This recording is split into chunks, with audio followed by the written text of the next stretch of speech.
जब हम 5 साल के होते हैं ना, तो हमें लगता है कि हमारे अब्बू दुनिया के सबसे ताकतवर इंसान है, बड़े पहलवान हैं, बड़े बॉक्सर हैं, बड़े जूडो कराटे जानते हैं। 10 साल की उम्र में हमें यकीन होता है कि अब्बू हर सवाल का जवाब जानते हैं। लेकिन फिर वक्त बदलता है, हम थोड़े बड़े होते हैं। 15 साल की उम्र में हमें महसूस होने लगता है कि अब्बू हमें समझते ही नहीं। जी हाँ, 20 साल के जब हम होते हैं ना, हम समझते हैं कि उनकी सोच पुरानी हो चुकी है। अब्बू अब बस चला हुआ कारतूस हैं।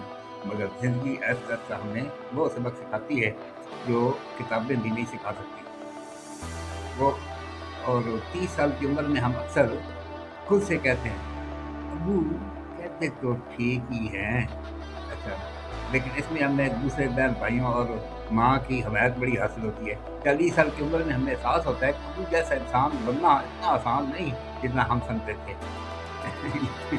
उन्होंने हमें सिर्फ नसीहतें नहीं की, बल्कि अपनी ज़िंदगी से मिसाल कायम की, कुर्बानियाँ दी, और उन्होंने अपनी ख़्वाहिशात कुर्बान की, मुश्किलात बर्दाश्त की, और हमारे लिए आसानियाँ पैदा करने की हर मुमकिन कोशिश करते रहे।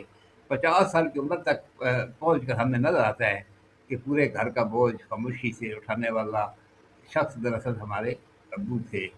अ, और इसके बाद वो खुद ज़िंदगी की धूप में जलते रहे ताकि हम साए में रह सकें, और हमें हर मुमकिन सहूलतें देने की कोशिश की।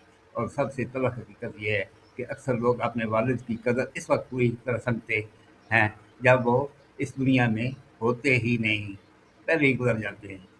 और अगर आपके वालिद आज भी आपके साथ हैं, तो उनसे ज़रूर कहें कि अ, अब कि वाले साहब, मैं आपसे मोहब्बत करता हूँ, और मुझसे गलती हुई जो मैंने आपको समझने में इतनी देर की। Thank you.